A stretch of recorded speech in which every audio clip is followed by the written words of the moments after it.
Hey, Charlie, first of all, I just want to thank you for inviting us to your home today and for hosting us here. We appreciate it. Well, I hope it'll be interesting. It's certainly a peculiar example of one life. It's interesting that a man who started out to be a lawyer ended up with an identity that's more like a guru's than a lawyer's. I called you a lawyer once, and I think that was the most irritated you've ever been with me, because that was how you started things, but you really have studied every field out there and tried to... Yeah, sure. ...to take things from different studies and different models in life. Did you go about doing that intentionally? Of course. I could see the power of it. When did you figure it out? Well, it came naturally to me. And I was what I would call naturally arrogant. And it wasn't that good a mind. You know, I was in the top 1%, but no prodigy. So I never would have succeeded in a field that required a mind to be that of a prodigy. But it was a much better mind than ordinary people had. And I recognized that quite early, and I just played the hand I was dealt in order to get as much advantage as I could. When did you recognize that? Were you a child Very young. Yeah. When I was taking courses in grade school, I was often revising the textbook and the course in my head to make it more correct because I realized the professor was doing it wrong. What kind of things would you recognize that they were doing wrong? They had some crazy idea. For instance, my Latin teacher was a maladjusted woman who was a devout follower of Sigmund Freud. And I recognized that Sigmund Freud was a horse's ass when I still first read him when I was in high school. And, of course, it was an odd little boy whose Latin teacher is teaching him Freud. But she was peculiar, and so was I. And, of course, when I bought the complete writings of Sigmund Freud from the American Library. It was one big book, and I went through it very laboriously, and I realized he was a goddamn lunatic. and so I decided I wasn't going to learn that from my Latin teacher. And that's the way it is. But that's what I went through all my life, trying to turn every teacher into my Latin teacher. Just a poor fellow who hadn't quite learned to understand it right yet. Now, I didn't always succeed. I had some very unusual teachers. The best teacher I had in my life was Lon Fuller, but he was the best contracts teacher in any law school. And contracts is the best subject in every law school. At least I think it is, because it integrates so beautifully with the new doctrine of economics that came along with Adam Smith and all those people. And, of course, I could see the integration, and so could this Lon Fuller, who was a damn contracts teacher. Now, he'd been the leading contracts teacher in some other law school. That's what got him to Harvard by transfer, which was rare in those days. And also, I could see in the Harvard Law School something very interesting. When I went to the Harvard Law School, it was in the immediate aftermath of a long, long range in which 15 professors handled 1,500 graduate students. This is unheard of. Nobody had ever done anything like that. It just morphed into that system, and it did it early. And, of course, when you have a system like that, it really helps to have a few big ideas that are strewn through the system that are useful, and some professor that sees it. And that's what Lon Fuller did. He really saw the whole damn. He integrated law and economics is what he did to some extent. And the reason he did is he wanted to know, why do we have these goddamn contracts that so obviously make modern civilization work? And he didn't explain exactly why, but I can sort of explain why to myself after hearing Lon Fuller. Well, that's an ideal teacher. You had this idea of mental models before you got to him, though. Yes, and I just naturally came to it. But it was very much a Lon Fuller-esque thing. I was just awestruck by Lon Fuller. I have never been awestruck by any other teacher in my whole life, including some gifted mathematicians and physicists who did some remarkable things. But Fuller really had him. He really changed my life. He almost made me a law professor. I considered being a law professor. But then I knew I'd be pretty good at it. Did you keep in touch with him for a long time after law school? I never kept in touch with him. Huh. He was so remote a figure to me. It was like Moses or something going down from the mountaintop. And I was pleased he was there for ordinary. And he'd put it all in a book. I didn't need Lon Fuller. That's the way I handled almost all my teachers. I didn't need them. And let's talk about Benjamin Franklin. Yeah. He's one of the framers of our nation. He very famously gave out And he was a prodigy. And he was a prodigy, and he trained himself in lots of different disciplines. Well, and he self-trained himself with like 2 years of grade school education. This is a very remarkable thing. And when he found late in life that he needed something like algebra, he went back and pulled down the textbook and taught himself algebra. How old were you? He was a very much a self-educated man. And that was a very much an interesting story for that reason. How could a man who taught himself everything, you know, like Latin, and how could a man like that go into so many different fields and be the top guy in the whole country?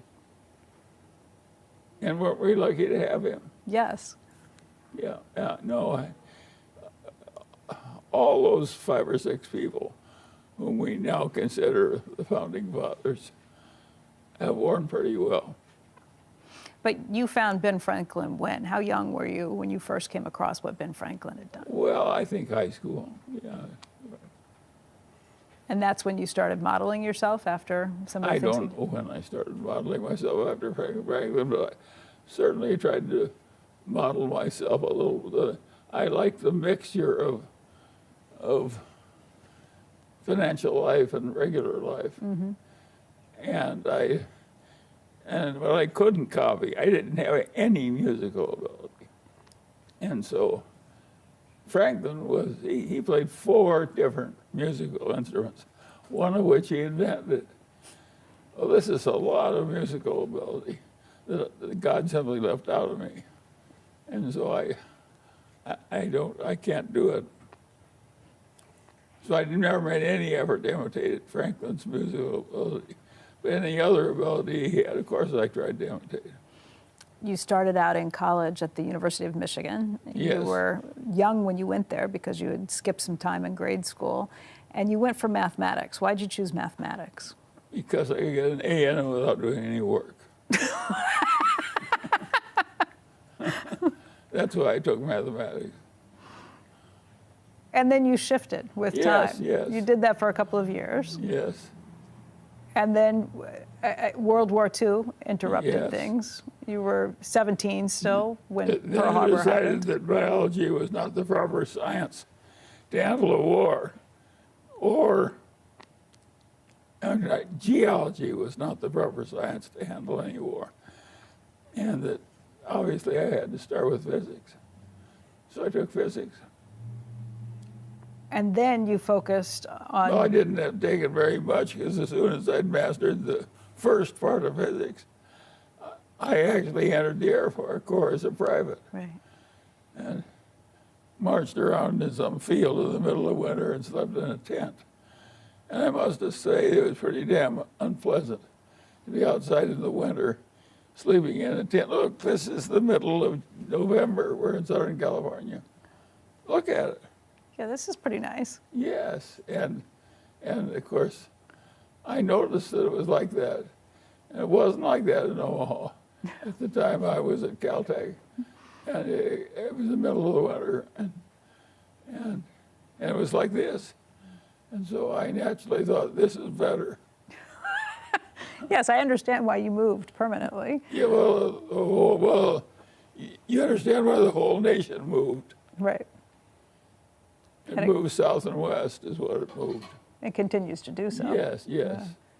Yeah. So, Charlie, you were born on the first day of 1924. You have seen a century of history. And I wonder, do you ever stop? Not only that, I lived in the aftermath of a previous century of history. In fact, you could argue that about 90% of the progress of man has happened in civilization has occurred in the last 2 centuries. And that I lived in the immediate aftermath of one. And it was a very important cemetery, that cemetery that ended when I was born. Because in that century, we figured out so very, very much that was quite important as a start. If you stop to think about the technical revolution, it happened in that century.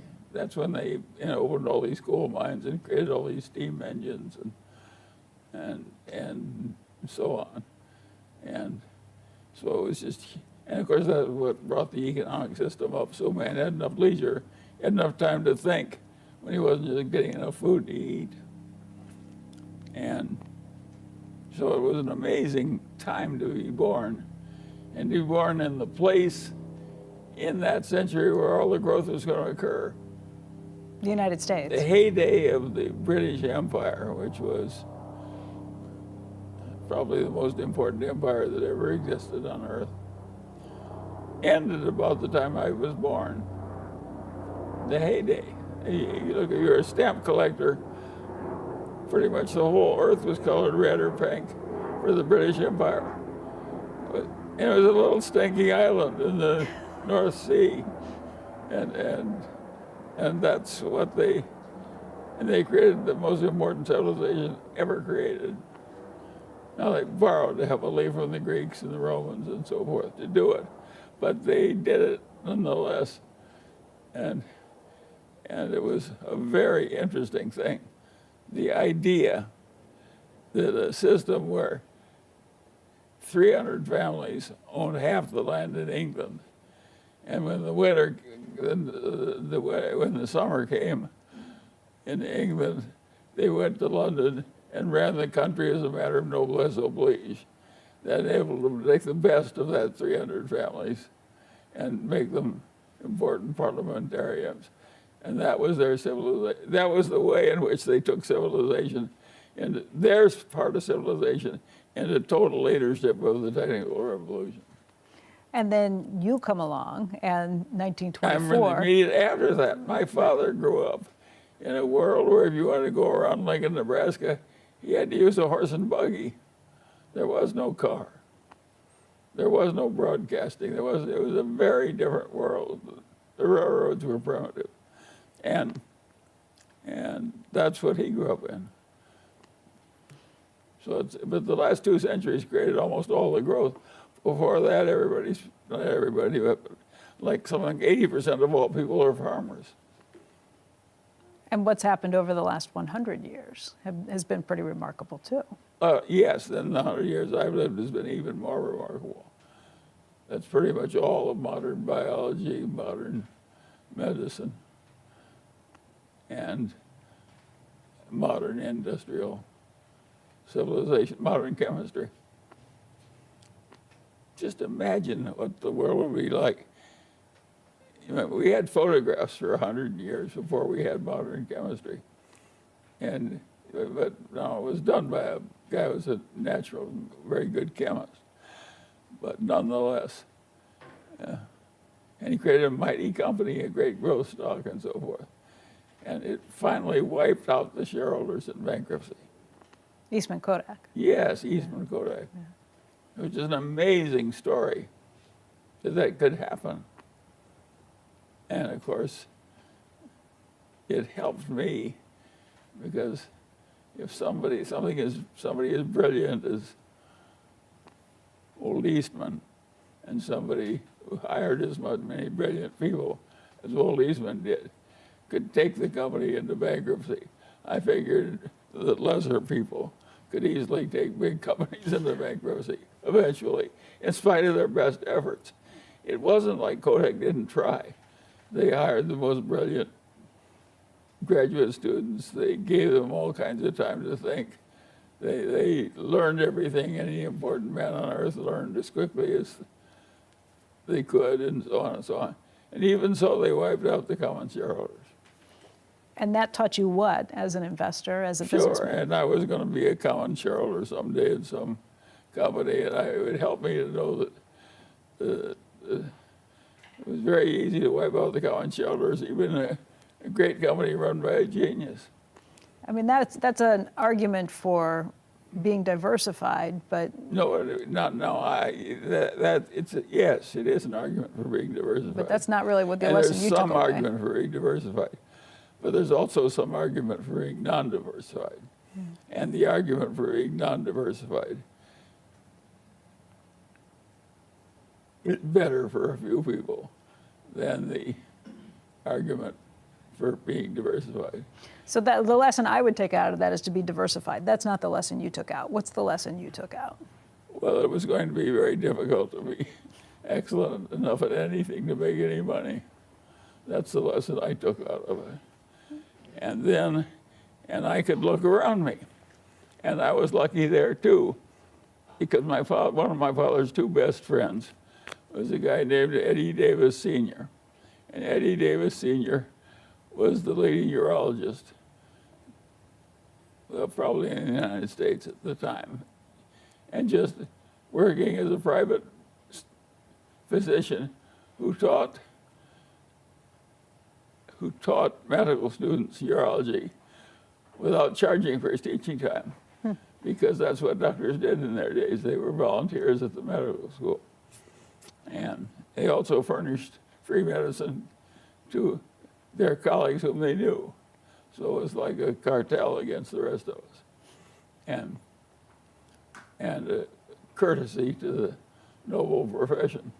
And if you read the Hippocratic Oath carefully, which I'm the kind of a fellow who did, it doesn't sound like nobility. What he was telling the doctors to do was to keep their secrets away from the people who might compete with them practicing medicine. Do not reveal the secrets of our craft, outsiders. That's the great rule of Hippocrates. Not do no harm? Well, he gets credit for that one. Yeah. But what he really emphasized was, don't tell anybody else how to do this. The people who have the modern system of this are the magicians. Okay. They have kind of a code of not telling the public how they're doing the tricks. Right. And for a long time, I could not understand how they turned those women back and forth into apes or panthers and so forth in Las Vegas. Right. And I could smell a panther, and I knew panther smell. And I thought, that is a hell of a magic trick that they're fooling my sense of smell. And I couldn't figure out how the hell they were doing it. I could figure out how they were fooling my sense of smell. They were bringing in panther smell, but they weren't. But they also they turned the women into panthers and back into women. Yeah. And I couldn't understand how they were doing that. And when it was finally explained to me by some guy who broke their code, like the code of Hippocrates, don't tell the outsiders our tricks. What they had is they had little slats of mirror that slid out of little slats of bamboo. And by using those little slats of mirror, for Frenchie, a button would move out. It would show you a different. Usually show you a different image. Yeah. And it was just it was a clever goddamn contrivance to fool the eye and mind of man. Mm. But you saw and smell a woman turning into a panther. I never saw that. It was a tiger more often than a panther. Yeah. But that's the way they did it. Let me ask you about the Great Depression. You were just a child then. I know your family struggled. Yeah, but I was an unusual child. Yeah. And I was curious, and I saw what was happening. And it was just clobbering my family everywhere I looked. And it wasn't a little clobber. It was a major clobber. What happened? Clobber. Well, my mother had 2 sisters, and my father had 2 sisters.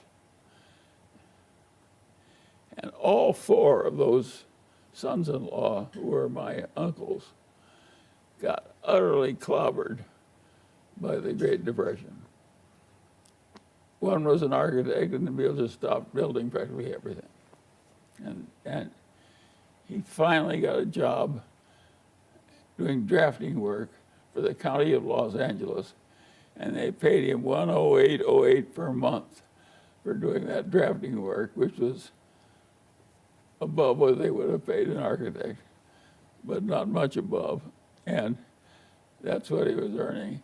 And then they passed the FHA rules, and that was competitive civil service examination. And he was a brilliant man, and so he took the examination and came in first. And they made him chief architect for the FHA in Los Angeles, which is a huge program during the 30s to revive at least some building. And he set the standards for that. He wouldn't let the subdivider get by with much.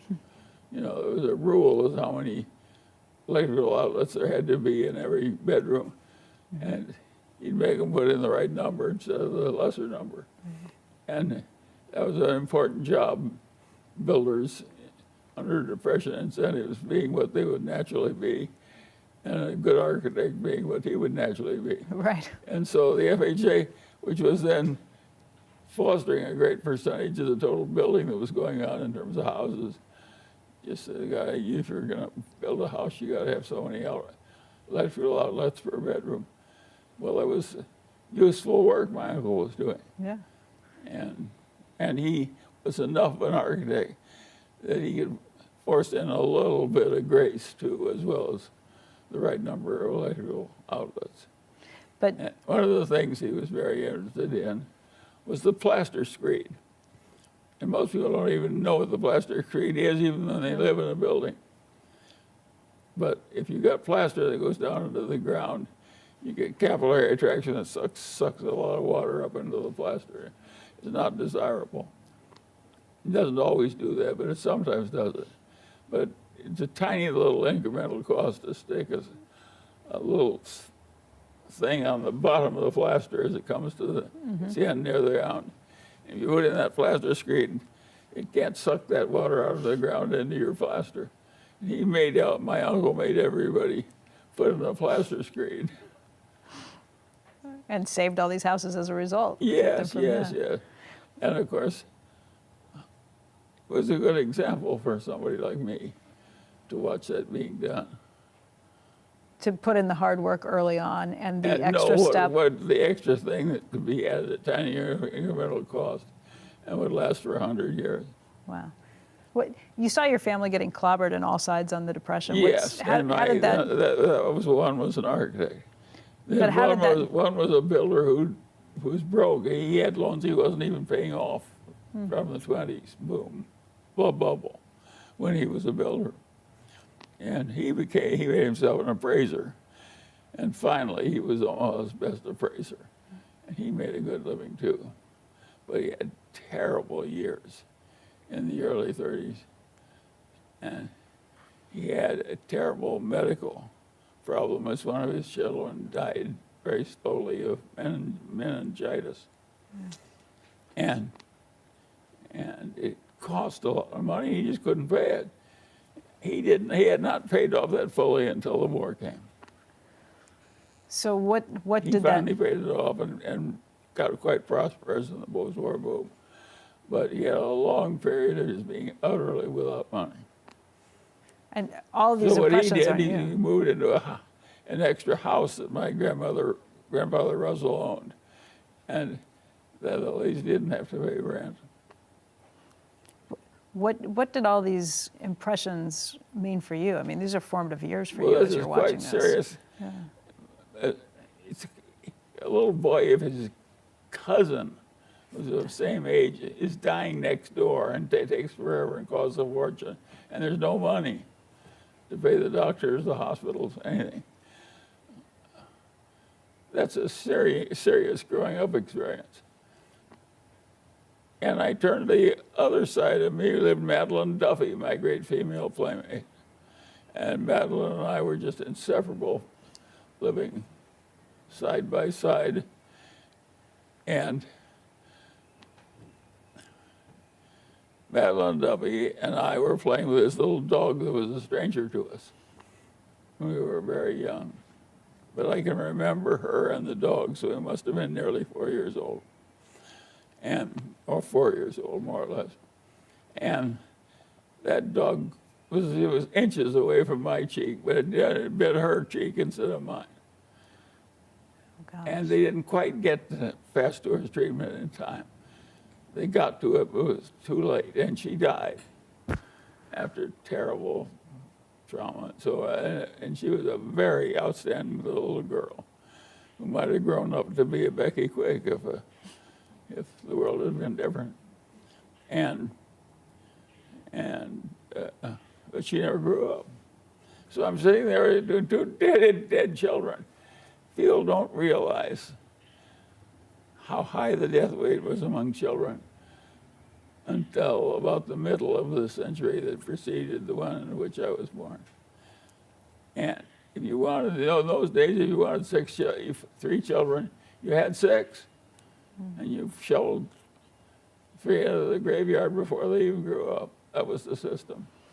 That was mankind's system. That's an awful system. It was an awful system. The agony of doing that was just, you see the agony with somebody like Lincoln who loved his children so much and did not have a really functioning wife. And for a man who has no functioning wife, to have his children die one by one. So he lost 3 out of his 4 sons. They never grew up. And the one who grew up never had any children. As a little boy, I carried more money than all the other little boys. When I used to shoot agates in the schoolyard to make money playing competitive agates. Marbles? I made sure, marbles, but agates were the most valuable marble. And I never wanted to lose my good, valuable collection. Some guy was more coordinated than I was at shooting marbles. So I would never play for stakes unless I could play better than the other boy. That's kind of been a habit you've made throughout life. You don't play poker with someone you're going to lose with. Exactly. Right. I didn't always arrange the circumstances. I just fell into them very frequently. But I got to play with competitors who were dumbcoffs. People who weren't assessing the odds quite the same way? No. Weren't assessing it. They weren't assessing the odds the way it was easy to assess the odds. If you learned it, you paid attention when the teacher was teaching you permutations and combinations your second year in high school. The minute they taught me those things, I looked at them.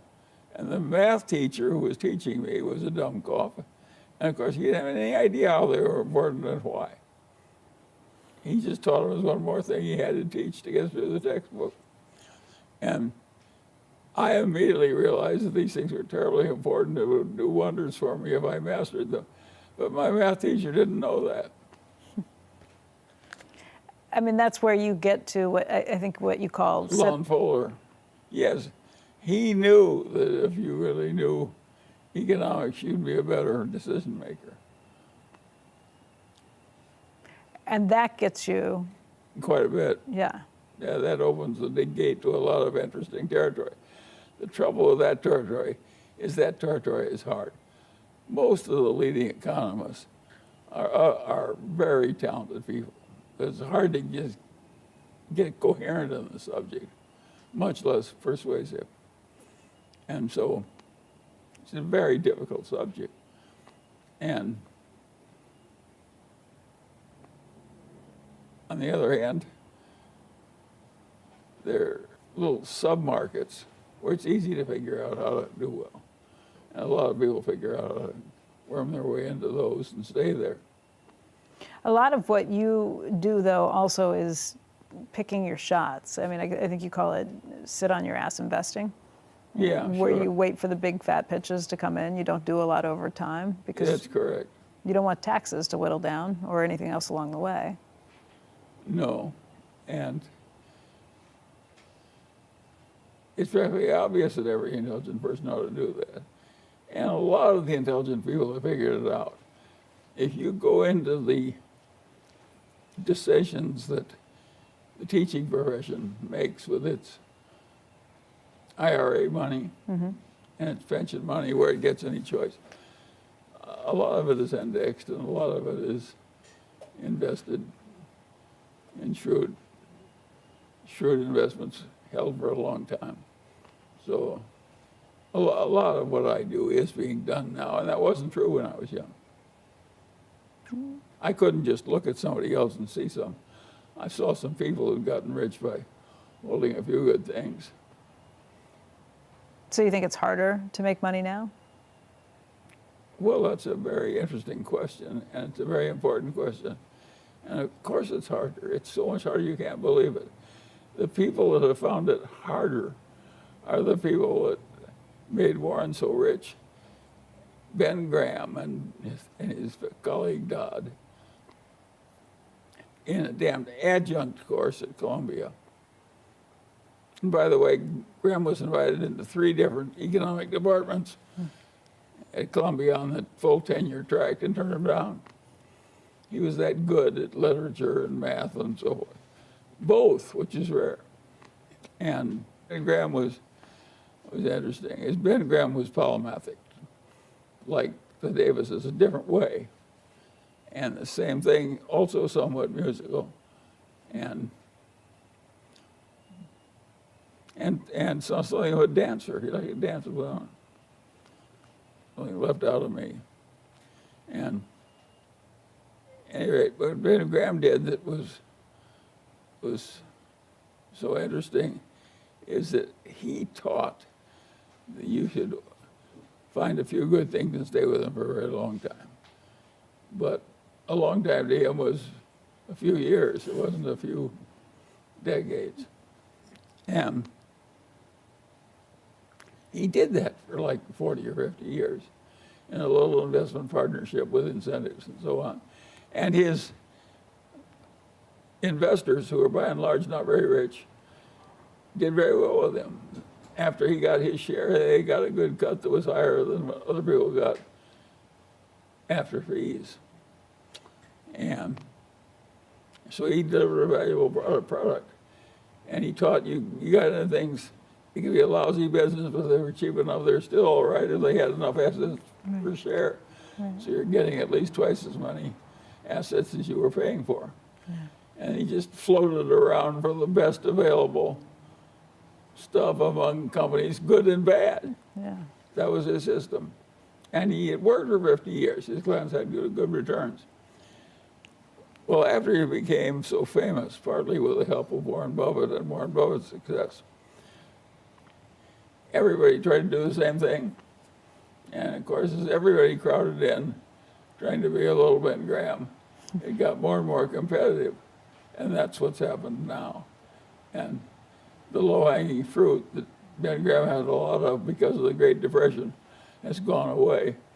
And if you just try and float from one undervalued bad business into another and pay all the costs and so forth, it just doesn't work well enough for the people that actually put up the money to be worth bothering with. That's the way it works now. But at Graham's time, it was the best way there was. Well, your upgrade on that was to just look for good businesses. I saw immediately that Graham was wrong. Right, and you look for... the real money was in the really great companies, right, which carried you up and up and up and up and up. Is it... And whoever, but I did not really think that we'd ever have one that would, in the so many hundreds of billions in Berkshire. I did not anticipate when Warren and I were starting with our little piddly start that we'd ever get to 100 billion, much less several hundred billion.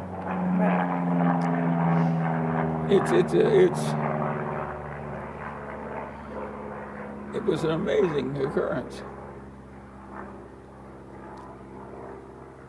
What happened that you didn't anticipate? What led to that success? Well, we got a little less crazy than most people, and a little less stupid than most people, and that really helped us. Then in addition, we were given this much longer time to run than most people because something kept us alive into our 90s. And that gave us a long track from our little fiddling start all the way to the 90s. Those are the two things that really happened. And of course, we wised up over time. We got into better and better companies, and we understood more and more of the bad things that could happen to you and how easy they could creep in. And we avoided them even more assiduously when we were old than we did when we were young. And it all worked. I think back in 2015, for the 50th anniversary of Berkshire, you wrote in the shareholders letter that, among many other things, you had a $60 billion pile of cash at that point. You thought that that pile of cash would decline over time because you'd be able to buy more and more things. Now you've got almost $160 billion in cash. Is there an opportunity for a really big purchase with that? And do you think you'll see one? Well, of course, there's an opportunity for a purchase a lot bigger that people can make who don't have us 160. We have $160 billion in cash, plus a great credit rating we deserve.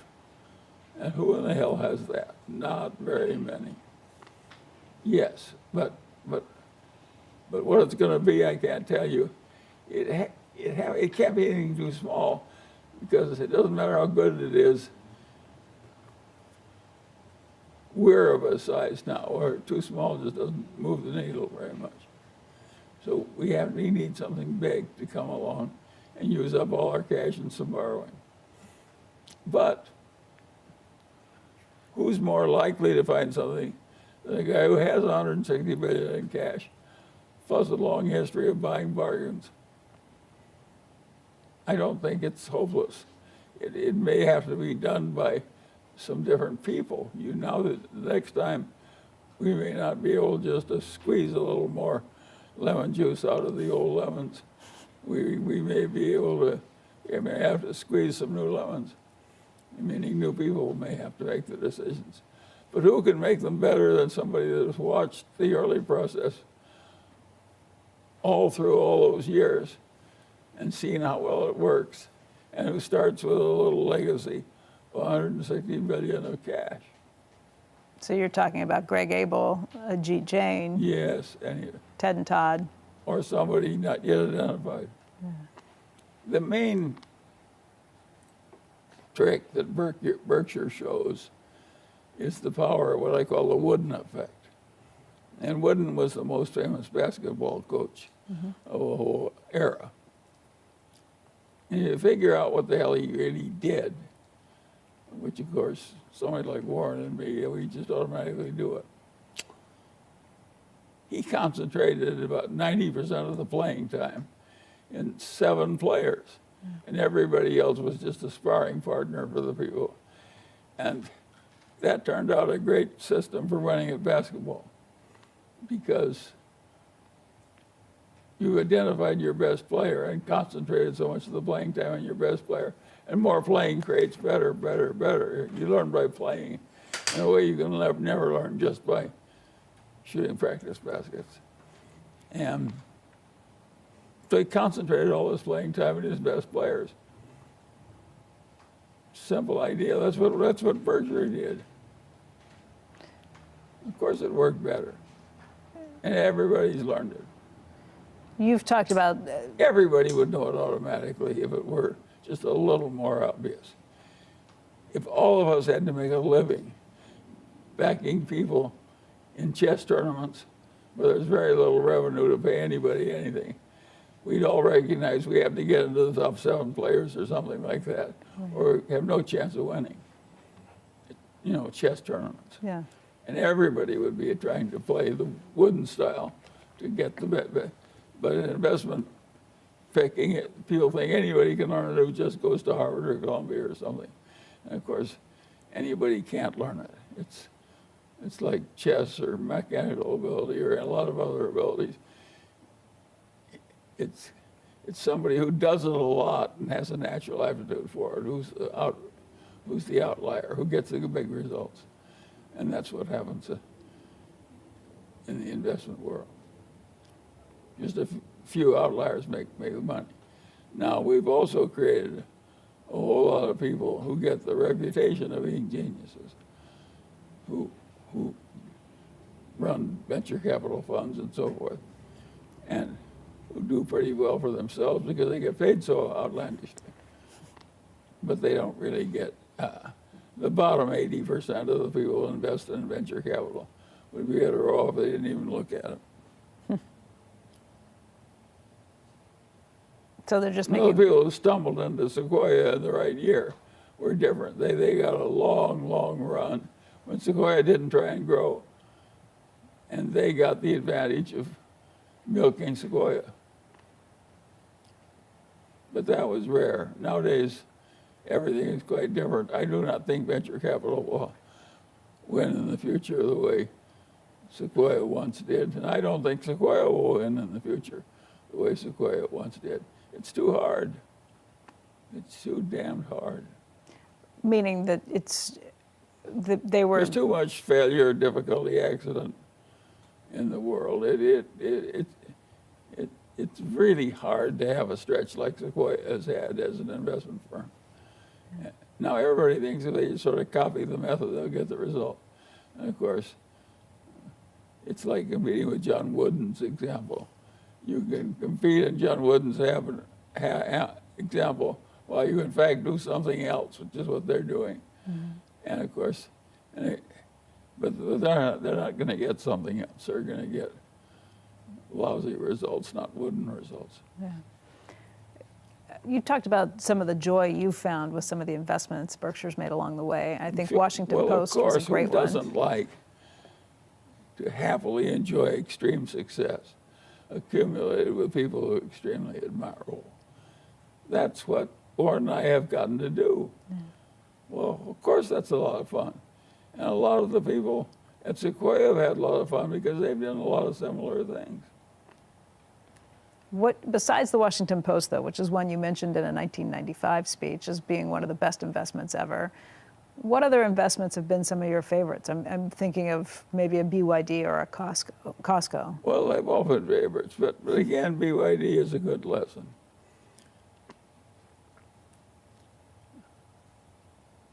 I didn't find BYD. Lilu found BYD. And he encouraged me. I encouraged him to create this partnership. And he found, he occasionally would do a BYD, a venture capital investment in his early life, something I would never do, or seldom do anyway. And so he did one or two similar transactions that were a lot like Sequoia. He went into BYD and it was so small that it would have been appropriate in an early stage Sequoia investment. And it was a public company, but it was just so small, it was barely a public company. And he went into it. And this little nothing company, headed by this, we could see that two things about Wan Chuan-Fu. One, he worked 70 hours a week, and the other was he was a genius. And of course, the idea of having somebody who was a genius and had all this mechanical aptitude that Warren and I lacked was interesting, at least to me. And so I was willing to take what was fiddling money by Munger standards and have some of it invested by Lilu and Liu. But then he came to me and said, Wan Chuan-Fu wants to buy a bankrupt auto plant in China and starting there, go into the auto business. I lit his mind. I said, God, this is horrible news. I said, it's a really dumb idea. Who in the hell's ever succeeded in creating a new auto company? And competition with older companies that are as admirable as Toyota and so forth, and Mercedes. And people really know a lot about autos and have a big lead.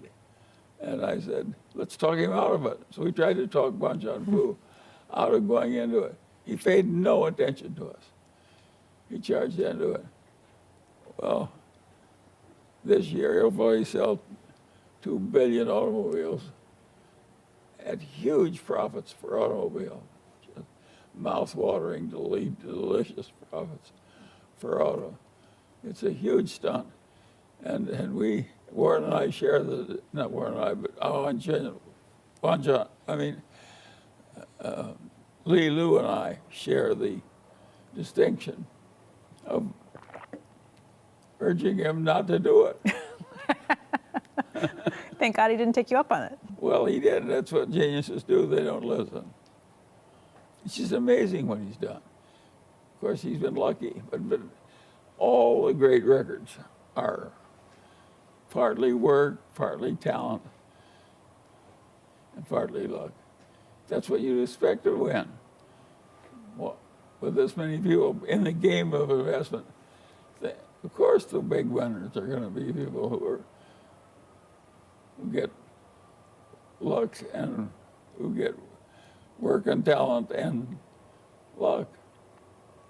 That's what we've had.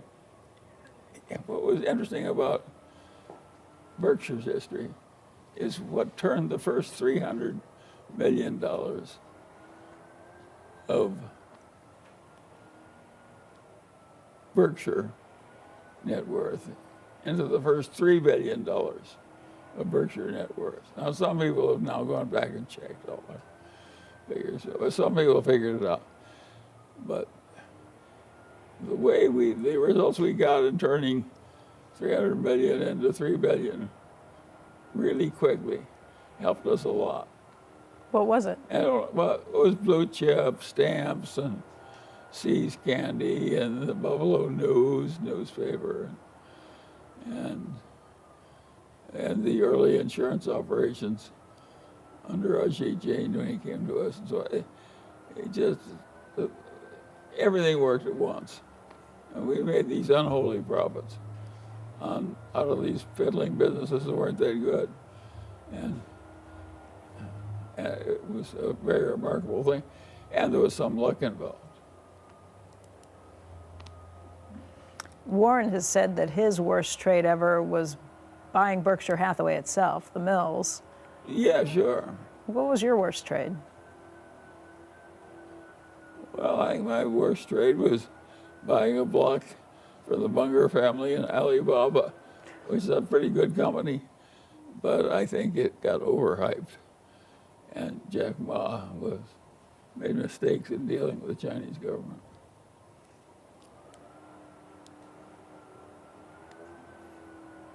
I had some everybody has some bad ones. Yeah. You have an off day. The greatest tennis player goes out there someday to the center court and has a bad day. It happens. I think people learn more from their mistakes sometimes than and their bad days even. Yeah. Yes. Yeah. But what really is knowing you can have a very bad day. Do not live your life in such a fashion that a bad day can kill you. Mm-hmm. Which means what when it comes to investing? Making sure you don't use leverage? Well, they aim for the fences. It's like a hitter at baseball who tries to hit a home run on every pitch. Yeah. The great home hitters do not remotely swing at every pitch. That's halfway good. They wait for one that they can really handle.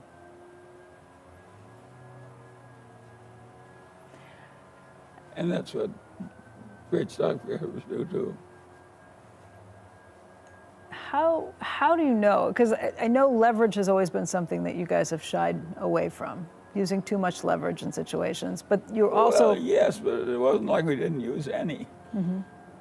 Insurance float gave us some leverage. That's why we went into it. Right. And averaged out over our lifetimes, we've benefited from insurance float.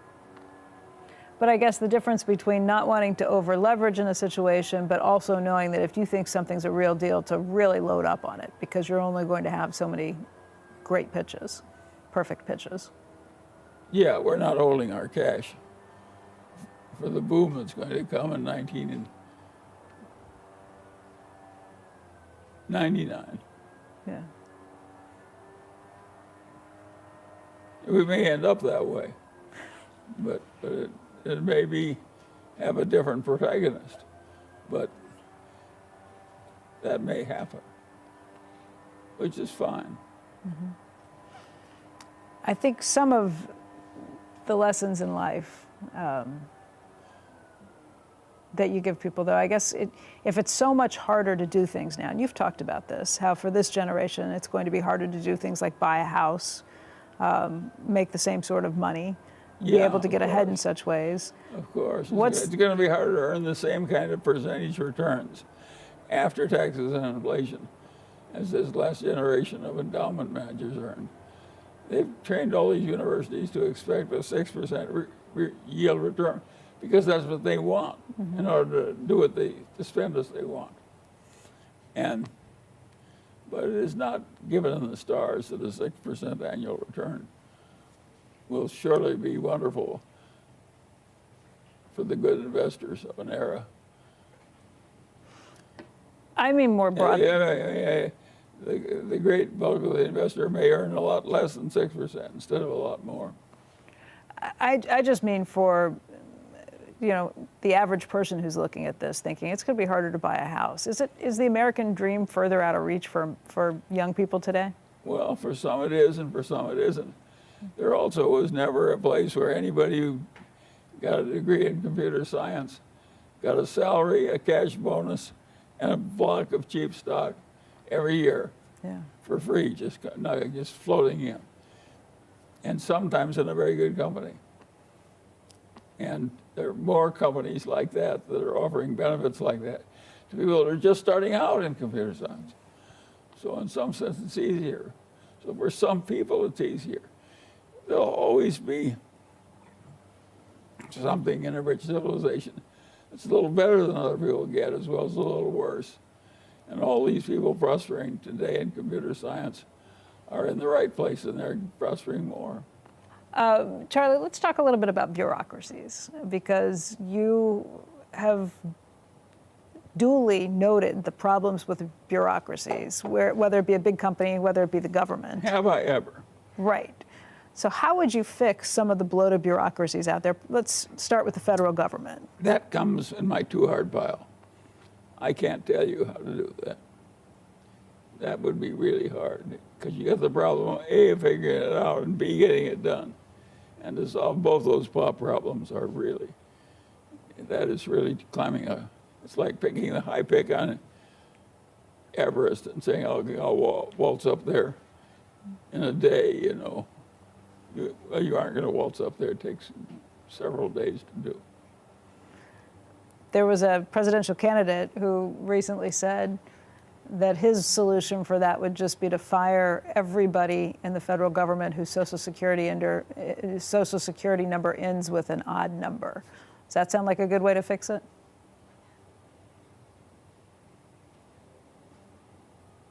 No. It does not. It's too arbitrary. And it may be that you need some bigger fix than that. And it may be you're never going to get it, too. It may be that it's just something like old age that we're never going to get rid of.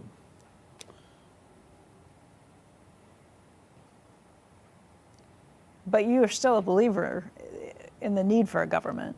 Of course. if you get right down to it,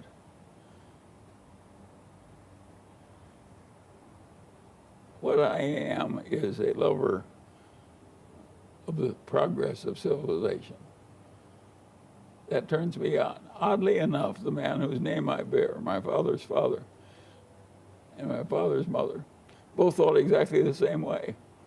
And the great moral book, they took me to church in the Presbyterian church and all that. But in Sunday school to teach on lessons and all that. But when they really wanted to teach me something which turned them on, it was the legend of Robinson Crusoe, created by Daniel Defoe. They just loved that guy creating a little English civilization, and I got him Bacon Island. And that he could do it if he worked at it. And that, of course, that was the lesson they were trying to teach the grandchildren. And I was so amused by it. I could see immediately what they were trying to do. And I could see immediately they were right. Of course, even if you're given a goddamn desert island, you turn into a civilization if you can. Civilization is important.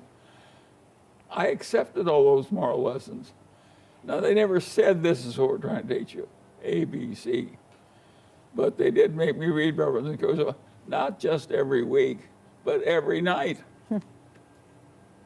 Before I went to bed, I got a little dose of Robinson Crusoe. When I was a little tiny boy, and of course it was good for me. And of course, I never got over it. I'm still following Robinson Crusoe's method of going at life. That's what I did. I imitated Robinson Crusoe. My grandfather's teaching worked. That was a funny way to raise grandchildren. And I was the first grandchild on that side, and so I went down and lived there for weeks on end sometimes. And so I got doses of all these lessons from Sunday school and also from Robinson Crusoe. And of course, I really absorbed the Daniel Crusoe lesson. Then I was lucky with my ancestors on the other side of the family. I am very good at learning things from dead people. That's what everybody should learn. And so I had one grandfather on the other side whose life never overlapped mine. He was dead before I was born. But he was the richest man in his town, had an immense old house. And he invited all the grandchildren to come in and stay every summer, as many of us wanted. And of course, it's fun to go stay with a rich old grandfather. You know, who kind of owns the town. Yeah. And he was the majority owner of the main bank. And armies of grandchildren. And the old man had been a pioneer. He'd come there as a pioneer and lost all his money in some bank failure in the East. So from absolute nothing as a pioneer in Iowa, he had eventually made himself the richest man in his town and so forth. And he lived to be an old man, as you can imagine. And what he loved to do was talk about the hard old days of living in a sod house, which is a cave. You moved into a cave in the winter. How many people want to raise two little children in a cave? You can imagine yourself doing it? No. In Iowa winter, living in a cave with two little children. Well, that's what he gave his wife in marriage. And they, from that poor start, ended up with this huge success. And by the standards of his time and place. And he did that. He said he loved to talk about the early days because he was so proud of having survived them, the Indian Wars and everything. And so he was pleased to talk about, reminded him of all he'd surmounted. My grandmother Ingham wouldn't talk with the grandchildren about the early days. If they tried to talk about them, they said they were mean, hard days. I don't like to remember them. Get them out of them. Don't talk about them in front of me. And that was her rubbish. So she wouldn't allow people to talk about the early days. But Grandfather Ingham just talked endlessly about the end of days, and how he'd surmounted all these hardships. And what he taught the grandchildren of a fiscal nature, he says, you know, he says, people think Iowa's the best farmland in the world, and I own a lot of it. And it's a good place to have a bank, and I own the main bank. And he says, it looks pretty easy looking back at retrospect, but it was damn hard, I want you to know. And he said, in reviewing my life, what you grandchildren have to realize, it was his version of Robinson Crusoe. He taught every grandchild, is when they give you a real opportunity, the world's not going to do it very often. And you're only going to get 3 or 4 of these invitations to the pie counter. And when you get your invitation, for God's sakes, don't take a small helping. he basically said, lever up when you're sure you're right. And of course, that's good advice. But be sure you're right is what makes it hard. How can you be sure you're right? Yeah. Well, but you can't, that's the point. You can't do it very often. Just a few times in a lifetime. Even if you're a Grandpa Hingham or Warren Buffett, you only get a few trips to the pie counter. If you take out of Warren Buffett's life the 10 most important trips to the pie counter, the whole record would look like dung. It would be just worthless. And we knew enough to take a good helping when we were over the trip to the pie counter. Now, we did take way smaller a helping than we could have easily handled. Berkshire could easily be worth twice what it is now, and the extra risk we would have taken would have been practically nothing. All we had to do was use a little more leverage that was easily available. In hindsight, you're glad you didn't, just from the potential risk? It's an interesting example. The reason we didn't is the idea of disappointing a lot of people who had trusted us when we were young under a thing that left us, if we lost 3/4 of our money, we were still very rich. Right. That wasn't true of every shareholder. Losing 3/4 of the money would have been a big letdown. So we were very cautious in dealing with our shareholders' money. If Warren and I had owned Berkshire without any shareholders that we knew, we would have made more. We would use more leverage. I've had people say recently that because of the multiple wars that are going on around the globe right now, if you look at Israel, if you look at Ukraine, what's happening with Russia, people say that we are potentially in the worst of times. If you look at China for the potential to take over Taiwan. It could end up blowing up human civilization, which I love so much. And naturally, I hate getting anywhere near. Imagine coming at life with the basic attitude of Grandfather Munger and Grandfather Hingham. How little I want to see human civilization blown up when it's been so hard to get it where it is from where it was. Of course, I don't want it blown up. You worry about that right now? Yes, of course I worry about it. You're mine. I don't spend too much time worrying about it because if it's something I can't fix myself, I frequently put it on something I call my too hard file. And then I just don't think about it. So I would say atomic war is in my too hard file. I think we're near, I know we're nearer it than I like being right now. Charlie, Warren Buffett has said that he could fix the budget deficit problem in Washington by simply saying that any member of Congress couldn't be eligible for re-election if the national deficit was more than 3% of the GDP. Well, yes, that kind of thing has been done in some places that have gotten enough trouble. And it has worked. It isn't that it can't physically be done. He's certainly right about that. It can be done. Whether it will be done, neither Warren Buffett or I can tell you. But is that the proper situation? It's just setting up the right incentives?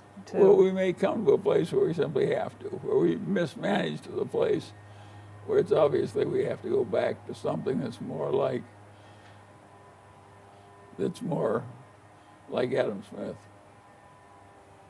And just take the inequality instead of the poverty. I like inequality a lot better than I like poverty. I mean, is this modern monetary theory that's gotten out of control at this point, do you worry? Of course, modern monetary theory was that a level of indebtedness, which in the past would have happened only during a war, can now be routinely created to avoid any kind of unpleasantness from some families getting squeezed by hardship at the very bottom of the economic order. I'm not sure the whole damn system works when some families aren't being squeezed at the bottom of the economic order. That may be our path to civilization, and maybe the only one we've got. In that case, we just have to be financially responsible whether it feels good or not, even whether it works well or not on a temporary basis. And maybe we just have to do it. And that may come, by the way. I mean, the most recent news is that there was an 87% increase in the U.S. cost for borrowing money over the last year. Interest rates are high, yeah, but they're they've come down to ridiculously low levels. I was going to say they're high, but not high historically. Well, talking economically, Yeah.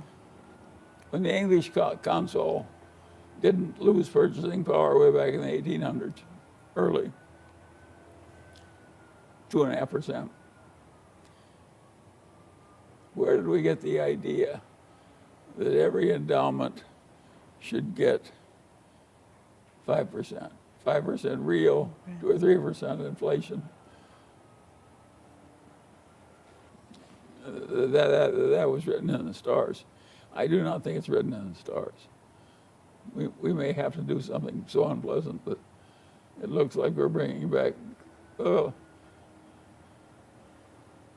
When the Chinese said to the Russian peasants, earn your own grain by farming your own farm. Mm-hmm. And if it fails, it's your problem, not mine. Which is what they said. That was a hardship lesson at the time. It happened to work. It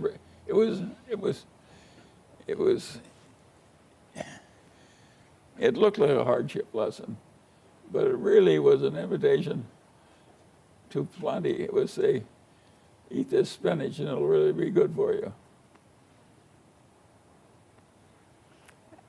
It's capitalism, and you've said all along that capitalism is the best system. Well, it works. If I like your little medallion and you like my $7 wristwatch, and we trade them, I may think your little medallion is worth X, and you may think my little wristwatch is worth $7. And we may work out some kind of a trade, but they just, well, if yours is worth $1,000 and mine is worth $1,000, we both made $1,000. Right. Because that's the way we value them, and this voluntary exchange doesn't cost the government anything. The GDP just goes up by $1,000, and I just think it stays. I'll exchange my watch for your medallion. And there's nothing else that will do that except capitalism.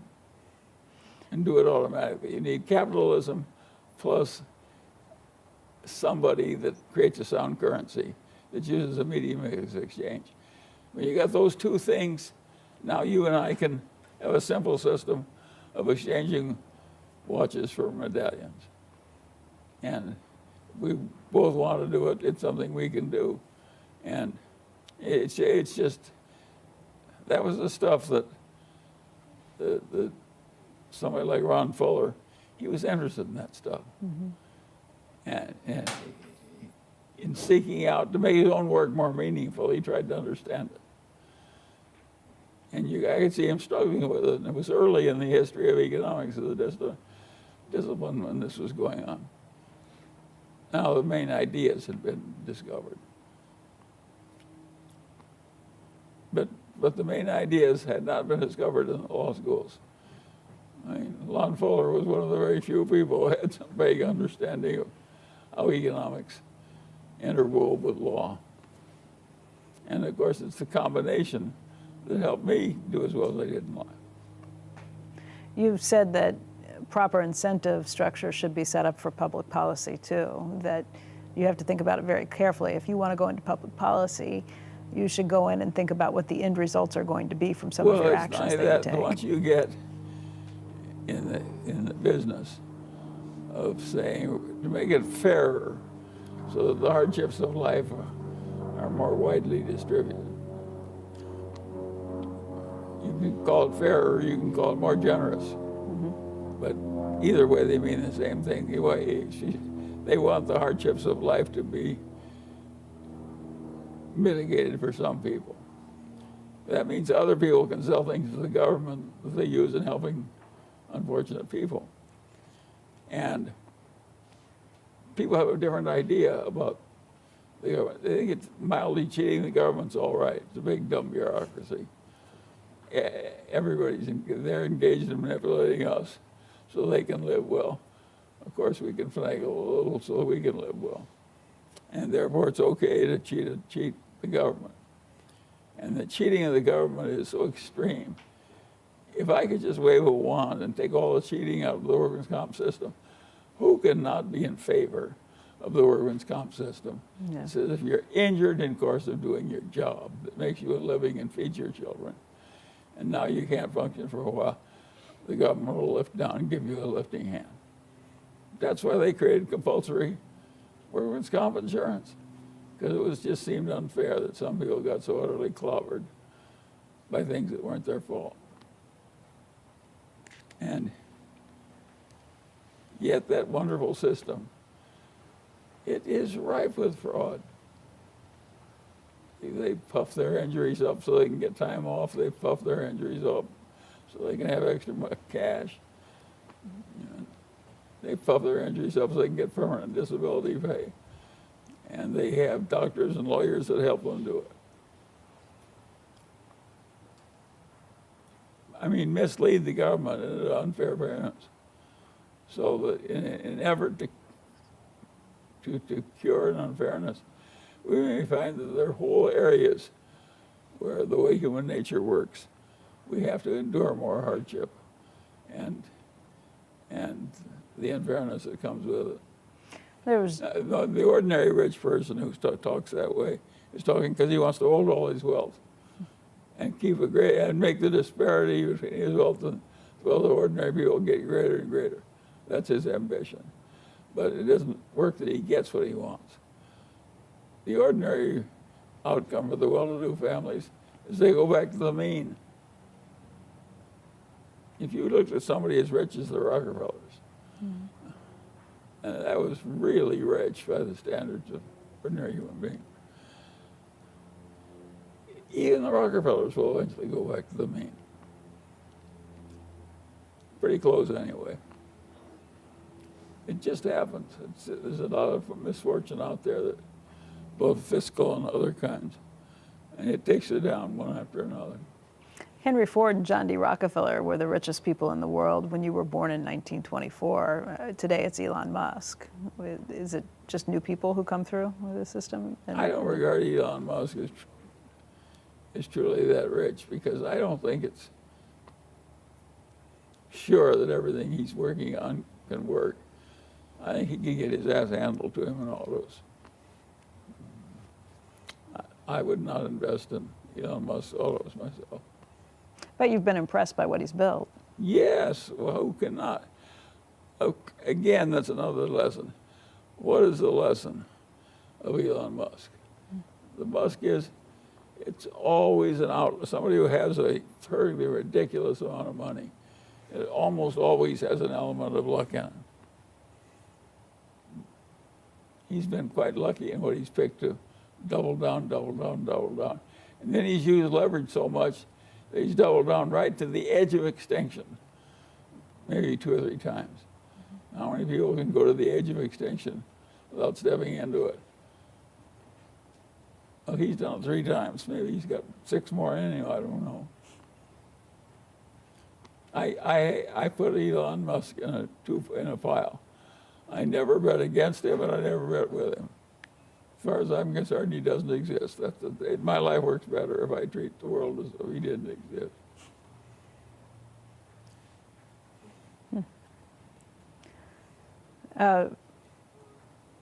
Let's talk just about a few cultural things. I know reading is the one way that you say, the only way people can really get smart. You don't know anyone who's gotten smarter who doesn't read a lot. Well, yes, even the fiction of the world, which includes a good deal of the Bible and Shakespeare and the great novels and all that stuff.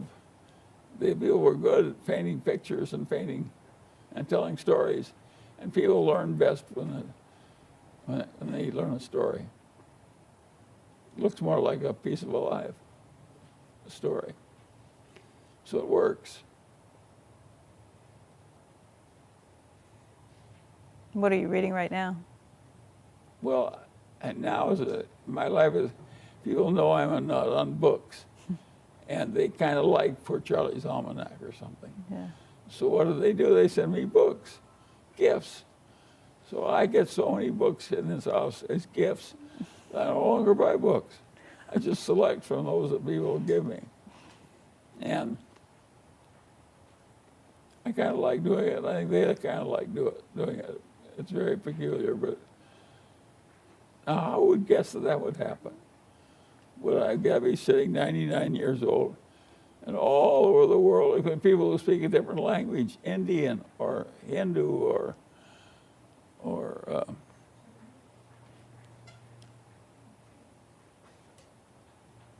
totally different language, Chinese.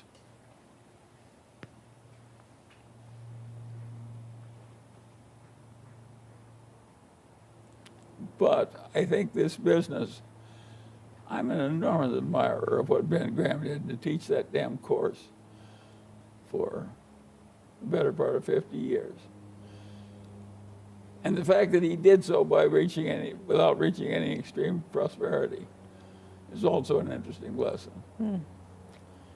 And another interesting lesson was half of all the money he made was one great stock. And that stock was Geico, indirectly held through the insurance companies and the Berkshire insurance companies and so on. So we got a big ride out of Geico.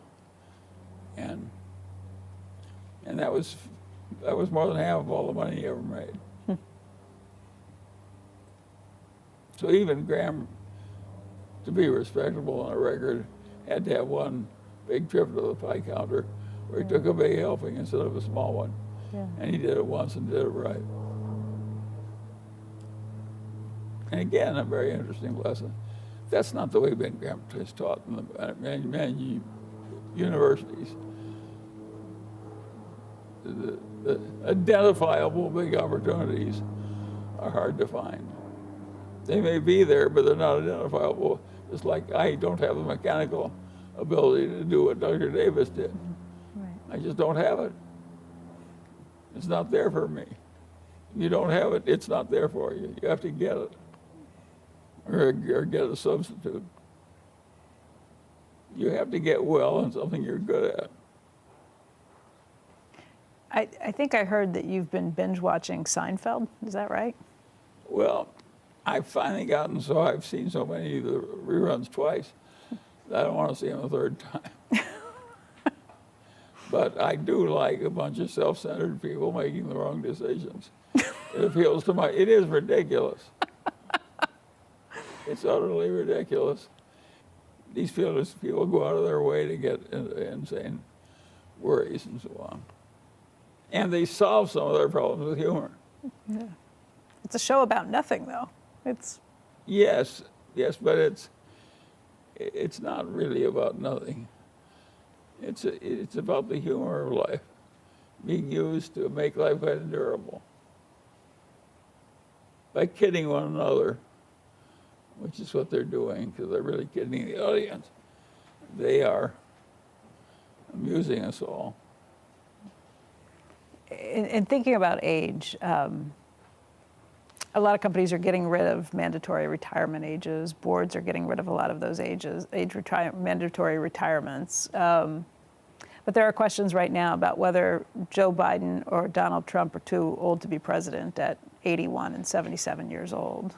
Well, it may be true that everyone in America is too old to be president. It may be just too hard a job the way things have worked out. Maybe this is like my cousin's meningitis. Maybe it's just a hand too tough to play. Maybe you're not going to be allowed to play it out. We don't know. You mean the age factor, or? No, I'm talking about the atomic war. The atomic war, just the idea of being president at all. Yeah. If you've got a big ruin of smoking country, it's not much fun being president. So that is something that really You can say you set it aside and it's not worth worrying about, but... I don't spend much time on it because I can't fix it. Right. It goes into my too hard file. Even if I had all the power, I couldn't fix it. If you gave me the power to write all the laws of the world, I would sit down, even if it happened today, and try and help you write those laws. I would think it was the most important thing that mankind could possibly do, because there's a lot of laws that are stupid and cause bad results. And if you know what they are, well, you could just eliminate the ones you didn't like and put in the ones that would help. And I think somebody like Warren, who naturally thinks the way I do on this issue, he'd be quite happy making laws for the whole United States. And you would too? Yeah. I'd feel it was my duty to try too. What would be the first to go, or the first to get written in? Well, there are all kinds of things. I would, where the fraud just gets too much, I think you just have to take it out. But there are whole professions that go out. It's just, and there's whole half professions that goes out. Half the chiropractic profession should go out. It should not exist. Chiropractors. Chiropractors, yeah. Yeah, it's horseshit. Because? It's not true. It's not going to help you. And I should say you're somebody who was chairman at a hospital as well, so you've seen a lot of this up close. Yeah, many chiropractors to try and do things they couldn't help. You've seen that with other... Modern medicine doesn't really allow it. A chiropractor's license does not allow you to practice medicine. I can't give Becky Quick penicillin because I'm a chiropractor. Right, right. But I could if I were a doctor. Right.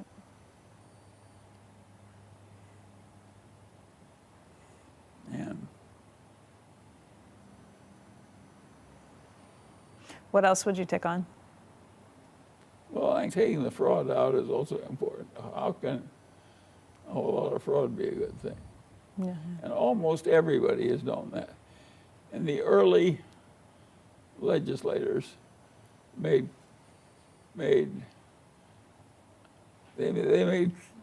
creating artificial currency. You tried to pass it off as real.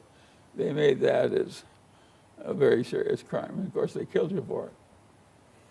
And that was probably a good rule at that step in mankind civilization, was to kill the counterfeiters. One thing I'll guarantee you is a counterfeiter who's dead is not going to counterfeit any more currency. They can't do it after they're dead. No. Well, there are actually people in our liberal arts universities who think that it's cruel to kill people because they can't do any more mischief after they're dead. But I consider some people so damn mischievous that it's a very good place to have them, is dead as soon as possible. So you bring back more capital punishment? Yes. I might have less in some places and more in others, but I'm sure I would. There's an article that just came out about Oregon, which decriminalized all of illegal drugs and is now rethinking that decriminalization because of what it has led to. They thought by offering people help to cure their addictions, that would be enough to offset it. What they've found instead is that they have places that are overrun with drug users on the streets, making it very difficult to live. A mess. Yeah. Yeah, of course that's true, and that's the kind of problem you run into. The great rulers are people like Lee Kuan Yew and Lon Fuller. And Lee Kuan Yew, he said, figure out what works and do it. That was his sole message. Figure out what works and do it. And of course, mathematically that translates figure out what doesn't work and avoid it. Right. And both rules are correct. And yeah, you have to get it right, or as close to right as human beings can get it right. part of the advice that you give people in life is pretty basic stuff, but if you follow it, it's really excellent advice.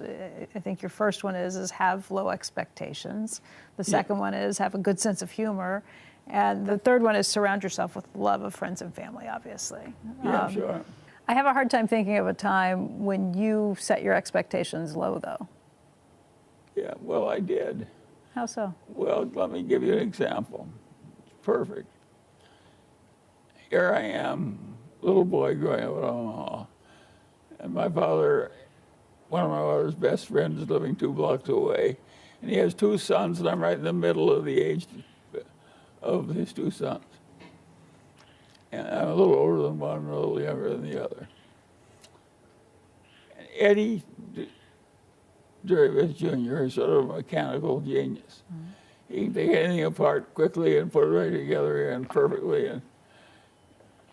And he also reads books all the time, and that's probably all he ever does is sit around reading books. He's a very bookish little genius with vast mechanical ability. And Eddie Davis Sr., his father, was the son of the leading mathematics professor at the University of Nebraska. Right. And he didn't have any money. In those days, he had a huge family, and they didn't die, and he couldn't, it was very difficult supporting them on a professor's income. And he went to all kinds of stratagems.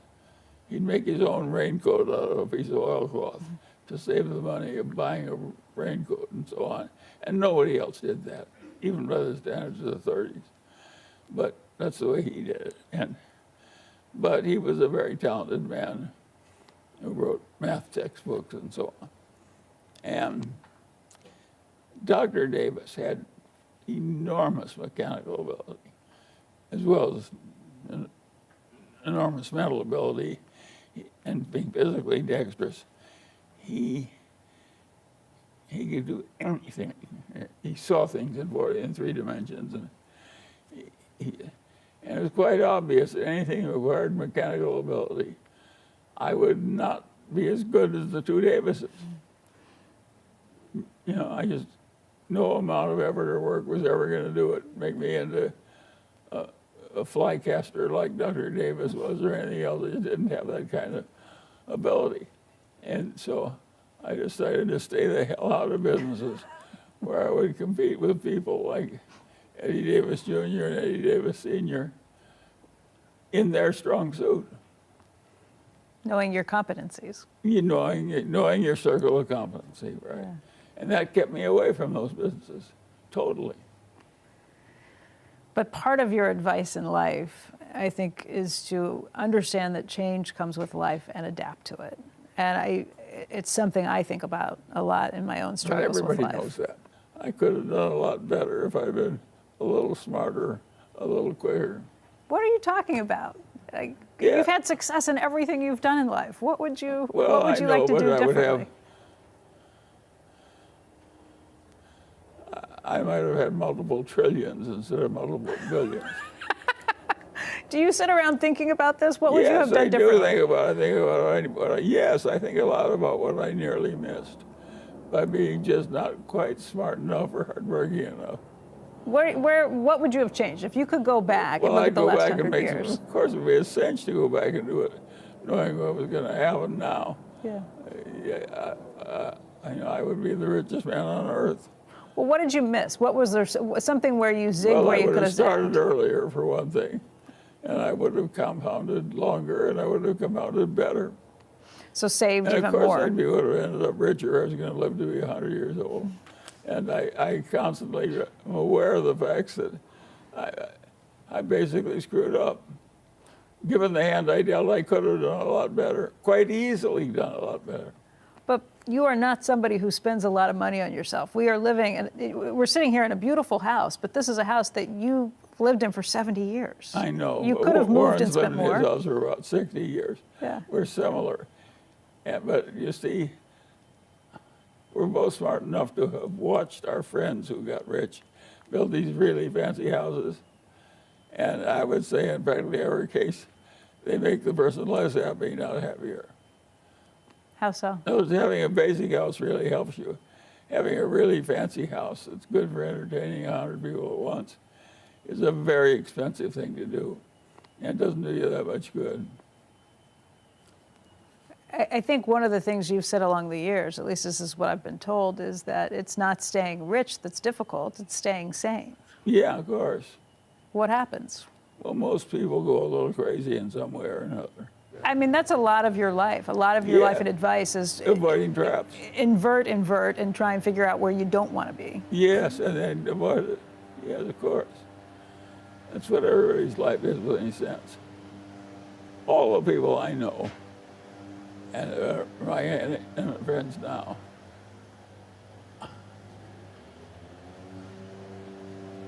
they never would have become alcoholics. It was too dangerous. They just don't. They don't get near it if it takes that many fine people into deep trouble. Yeah. I knew quite a people, having lived so long and have scattered around through different activities. And I bumped into a lot of different people. And I noticed as I got older and older that all the people that had very early heart trouble, the males that had very early heart trouble, had one thing in common. What? They all smoked a lot of cigarettes. Oh. So I could see that coming fairly early. And it's rather interesting. I tried to learn to smoke so I could be a cool kid like the other kids in high school. I tried to ruin my life, but it nauseated me. And so I said, the hell with this. People have lured me into a goddamn thing. You gotta get nauseated by learning to do it. And I said, I'm not interested enough in going through a lot of nausea that I want to smoke, so I just didn't smoke. Now, you did drink from time to time, right? Yeah, sure, but I didn't. Again, I was, and I even drank to excess a few times, but I was always, there were enough alcoholics and near alcoholics in my own family to make me worry about liquor. Yeah. And so I was always very cautious about drinking liquor. Now, I did occasionally get drunk and throw up. That gave me the nausea, which enabled me to give up liquor. Do you still drink? I mean, living to 100, everybody wants to know what's the secret. What is the secret for you? What did you conscientiously go about the secret. Yeah. I avoided the standard ways of failing because my game in life was always to avoid all standard ways of failing. You teach me the wrong way to play poker and I will avoid it. You teach me the wrong way to do something else, I will avoid it. And of course I've avoided a lot because I'm so cautious. But you do things you like you'll eat peanut brittle or yes, doesn't matter that much. Okay. I drink Diet Coke. Yeah. I'm sure Diet Coke shortens my life a little. But I don't give a damn if the last week of lying there unconscious goes away. It's only the good part of life I want anyway. You know, there are all of these billionaires now, Silicon Valley types, who are trying to do anything they can to extend life, crazy things. They find they've got a family full of Parkinson's. And of course I watched my mother and my sister die of Parkinson's disease. And so I'm familiar with that one. Yeah. That's a very unpleasant thing. I do not like the last month of Parkinson's disease. Yeah. I've seen it up close. Yeah. It's no fun for the people in it. It's no fun for the people around them. It's no fun at all. And Diet Coke may be helping me skip it. Who knows? It's helping me skip the last month, not the first month. There are some new ways that people think that they can extend life, though. And one of the crazier things I've heard is this idea of doing a blood transfusion with younger people, so you get younger blood. I mean, there's some Silicon Valley types that are doing those things. But that was crazy. You got to remember that the practice of medicine in my father's boyhood was a charlatan's profession. People learned to make a living at it, and they gradually learned a few things they could do to help the patients. But basically, they did a lot of nonsensical things. If other people want to know what the best way to live is, you would just tell them, avoid the crazy things, avoid the things that take you down. Yes. Avoid crazy at all costs. Crazy is way more common than you think. It's easy to slip into crazy. Just avoid it, avoid it, avoid it. Of Of course, of course, of course. I think another thing you've said is whatever you are, wealth and age will make you more so. Yeah, sure. You've given away a lot of your money. Yeah, but not like Warren. More than half of the Munger money has already been passed to the descendants. So I've made exactly the opposite. It was a smaller amount of money, but I made exactly the opposite decision for the majority of our money. The majority of his money he gave away. And now he didn't exactly give it away. It goes to Buffett foundations that go on for another 100 years. That's not exactly giving it. It's not exactly like wasting it. It's having some significance. Is there anything left on your bucket list, anything you'd like to do? Well, that's an interesting question. I am so old and weak compared to what I was when I was 96 that I no longer want to catch a 200-pound tuna. It's just too goddamn much work. To get it in takes too much physical strength. So I don't know why I would have paid any amount to catch a 200-pound tuna when I was younger and never caught one. And now if you give me the opportunity, I would just decline going. I won't even go out after them. There are things you give up with time. And you're pretty active. You've got a busy social schedule. You're on Zoom. You have breakfasts and lunch. Well, I like it that way. Yeah. That's my idea of a proper old age for me. And I didn't plan it. It just happened. And when it happened, I welcomed it. I am very good at recognizing unfair advantages. And I got unfair advantages in old age the way I got unfair advantages in non-old age. And when they came, I just grabbed them. Boom, boom, boom. The one grab I never made was for a third wife. Too late. Why? It's a little too late. There are people for whom it's a necessity. They're so much more comfortable in marriage than they are outside it, that they really need it to be human. It's just the way they're put together. And for such people, I recommend the 100-year-old dating app. But you'll find that if you put it in, that not many 100-year-olds want it. They're just lying there.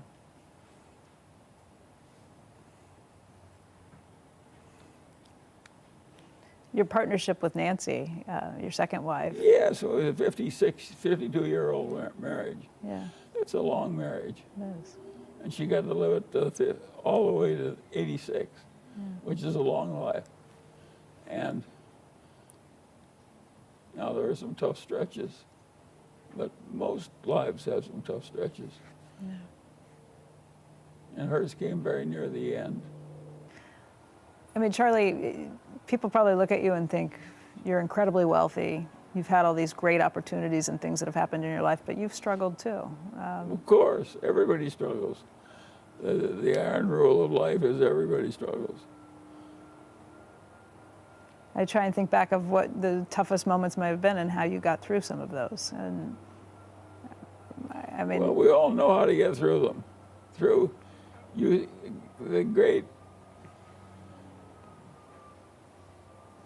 philosophers of realism are also the great philosophers of what I call soldiering through.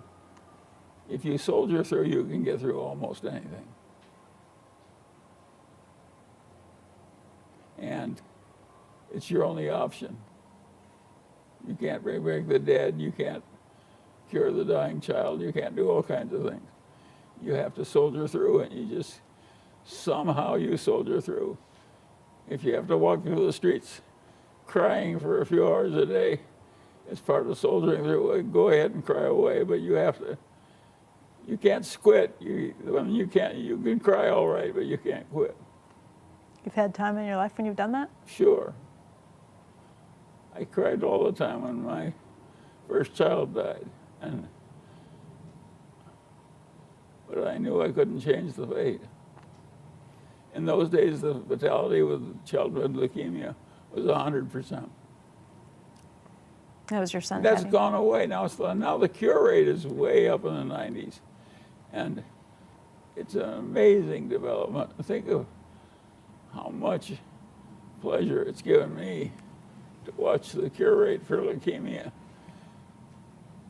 What mankind did, what mankind civilization did, was soldier through those tough years that took away my cousin Tommy from meningitis, and took away my son Teddy from leukemia.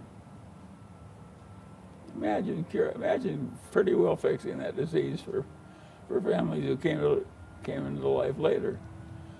It's a huge achievement. You can see why I like civilization. To me, civilization is what man has done over the last 2 centuries, and it's been a good thing to watch. Charlie, Warren Buffett told me that a long, long time ago. You told him he should live his life. He should write his obituary the way he wants it written and then live his life accordingly. Yeah, sure. I assume you've done the same thing for yourself. Well, no, I've written my obituary the way I've lived my life, and if people want to pay attention to it, it's all right with me. And if they want to ignore it, that's okay with me too. I'll be dead, but what difference will it make? And so, but I think it's not a bad idea. Listen, Warren and I both live in the same house for decade after decade after decade. All our friends get rich and build better, bigger and better houses. And naturally, we both considered bigger and better houses. And I had a huge number of children, so it was justifiable even. And I still decided not to live a life where I look like the Duke of Westchester or something. And I was going to avoid it. I did it on purpose. Why? I didn't think it would be good for the children. That it would spoil them? Yeah, it's. If you're in a rich family, you think your duty is to use the wealth to live grandly. That's what everybody's doing with the money. You will learn from the people that are doing it. Is the plan for your life, the obituary you would write in your 30s, the same you would write today? Sure. I basically believe in the soldier-on system. Mm-hmm. Lots of hardship will come, and you gotta handle it well by soldiering through. And a few rare opportunities will come. You gotta learn how to recognize them when they come, and not make too minor a trip to the pie counter when the opportunity is available. And those are simple lessons.